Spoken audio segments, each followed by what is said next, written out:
अब चलिए बढ़िए अगली खबर की ओर। बड़ी खबर है बाबा सिद्दीकी हत्याकांड से जुड़ी हुई। एसटीएफ ने यह बड़ा खुलासा किया है। हत्या के मुख्य आरोपी ने पूछताछ में कई राज उगले हैं। बाबा पर 6 गोलियां चलाई थी। बेटा भी निशाने पर था। जीशान सिद्दीकी जो बाबा सिद्दीकी के बेटे हैं वो भी निशाने पर थे। यह खुलासा हुआ है। शूटर शिवा ने यह कहा है मैंने पहली बार गोलियां चलाई और उसने यह एक्सेप्ट किया है कि बाबा सिद्दीकी पर 6 गोलियां चलाई थी।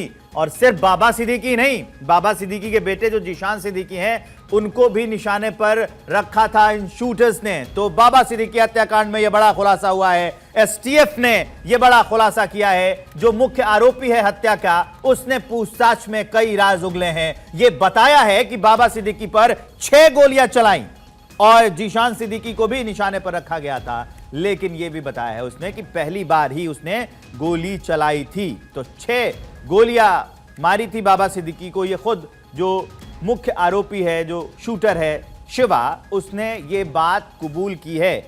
उसने जब एसटीएफ जो है उससे पूछताछ कर रही थी उसमें यह खुलासा किया है कि आरोपी जो है उसने ये खुलासा किया कि 6 गोलियां चलाई थी और सिर्फ बाबा सिद्दीकी नहीं उसके बेटे को भी, बाबा सिद्दीकी के बेटे को भी मारने का प्लान था। इसलिए कई खुलासे अब लगातार एसटीएफ कर रही हैं। 6 गोलियां इसलिए जो है चलाई थी शूटर शिवा ने। तो अब लगातार खुलासे हो रहे हैं। पुलिस इस मामले की जांच कर रही है। एसटीएफ ने अब ये नया खुलासा किया है। नीलेश चौहान मेरे सहयोगी फोन लाइन पर जुड़ गए इस खबर को विस्तार देने के लिए। सीधा उनके पास मैं आपको लिए चलता हूं। नीलेश, और क्या बड़े बड़े खुलासे किए हैं शिवा ने?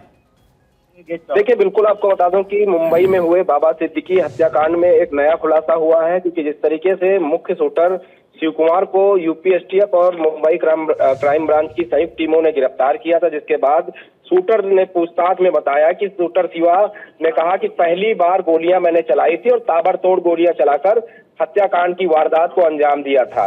और इससे पहले उसने ये भी पूछताछ में बताया कि लगातार वो पूर्व मंत्री और फिल्म अभिनेता सलमान खान के करीबी बाबा सिद्दीकी की वो रेकी कर रहा था। रेकी करने के बाद एक ऐसी समय की तलाश थी जिस समय उसकी हत्या की जा सके। तो जब वो समय आया जिस दौरान शिवा पहली बार गोलियां चला रहा था और गोलियां चलाने में उसको बिल्कुल हिचक नहीं लगी, तो जब उसको गिरफ्तार किया गया है, गिरफ्तार करने के साथ पूछताछ हुई है तो तमाम खुलासे हुए हैं। शिवा की बात की जाए, जिस दिन गिरफ्तार हुई उस दिन का भी वीडियो शिवा का सामने आया है।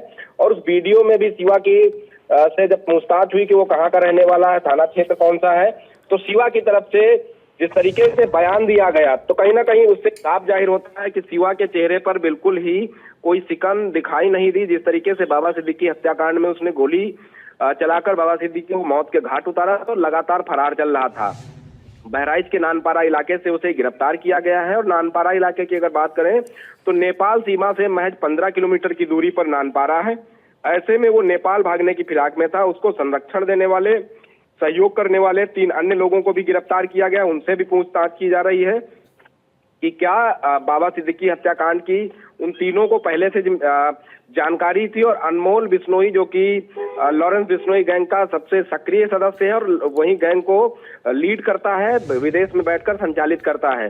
तो ऐसे में उस गैंग के संपर्क में कैसे जो शिव कुमार है वो आया और उन पहलुओं पर भी पड़ताल की जा रही कि क्या शिव कुमार ने कुछ और लड़कों को अनमोल बिश्नोई गैंग में शामिल कराया है, जो नए लड़के हैं जो पहली बार हत्याकांड की वारदातों को अंजाम देते हैं, गोली चलाने वाली घटनाओं में शामिल होंगे। तो ऐसी तमाम पहलुओं पर यूपी एसटीएफ और मुंबई क्राइम ब्रांच की संयुक्त टीमें पूछताछ करेंगी। पूछताछ में आने वाले दिनों में क्या कुछ अहम खुलासे होते हैं, ये देखने वाली बात होगी। ठीक है, इस जानकारी के लिए बहुत बहुत शुक्रिया। आप नीलेश नजर बनाए रखिए इस खबर पर, अपडेट देते रहेंगे।